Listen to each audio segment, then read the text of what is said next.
As comic book movie fans are well aware, Sony's computer systems were hacked, and rumors were confirmed that Marvel and Sony were in discussion to bring Spider-Man to the Marvel Cinematic Universe.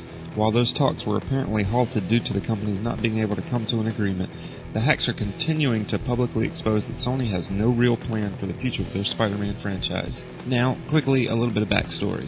Before Marvel even had the film division that would revolutionize the comic book movie genre, they were in dire financial straits.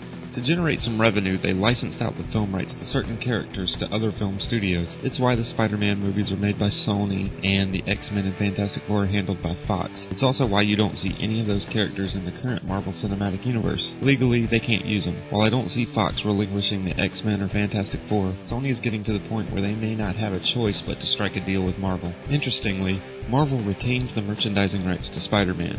That means that any Spider-Man toy or t-shirt purchased is money in Marvel's bank, not Sony's.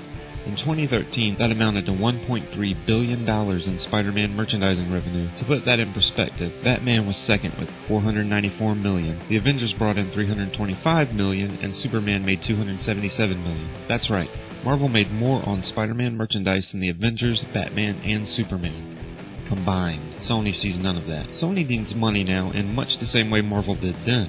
Their Spider-Man films are underperforming and pulling in less and less with each release. The Amazing Spider-Man 2 was panned by critics and fans. Sony, the Japanese corporation who are the parent company of Sony Entertainment, want to return to quality films. They're reportedly pissed off that a deal with Marvel hasn't been reached yet. They understand that if they split the Spider-Man rights 60-40 with Marvel, they'll potentially hit the jackpot with minimal investment. They understand that Marvel knows what they're doing in terms of character development and storytelling. The heads of Sony Entertainment are stubbornly holding on to hopes that they can maintain a creative control over Spider-Man while still incorporating him into the Marvel Cinematic Universe. Newsflash, folks, that ain't gonna happen. There's no way that Marvel will let a company with a proven track record of fucking up a sure thing anywhere near their carefully constructed and fully realized shared cinematic universe. Marvel is in the position that while they'd love to have Spider-Man back home, they don't need him. They've proven that they can take a D-list team like the Guardians of the Galaxy and make it the year's biggest film. Those email leaks confirm that Sony has no clear plan for the future of the Spider-Man franchise. They're just throwing shit at the wall and hoping something sticks. Their plan for Sinister Six, or Venom, or a female-fronted Spidey flick are all over the place, with nothing confirmed. Hell, they even actually considered an Aunt May solo film.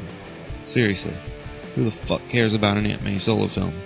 No one. It's also pretty clear that whatever happens, Sony is rebooting the franchise again, and that Andrew Garfield is out as Spider-Man. It's unfortunate because he did a good job as the character despite having nothing to work with. People are going to be fired as a result of the email hacks. The public perception of Sony Entertainment has been ruined. The confidence in their ability to handle the Spider-Man franchise in particular has disappeared. A deal with Marvel will happen. It's only a matter of time. That's something that Marvel has plenty of and Sony has none of. Sony are supposedly meeting in January to hold what they say is a Spidey Summit to discuss the future of the property. Depending on the extent of the damage done by these hacks, I would almost expect that meeting to end with a phone call to Marvel to get a deal done. With Avengers Age of Ultron doing reshoots and additional scenes early next year, it's not far-fetched to think that there may be a post-credit cameo to introduce a certain wall crawler into the Marvel Cinematic Universe, and fans would rejoice. Hey, thanks for watching, and don't forget that if you're into all this crazy comic book movie shit, please like, share, and subscribe to my channel for more videos. I release a new one each week. Until then, take care of yourself and each other.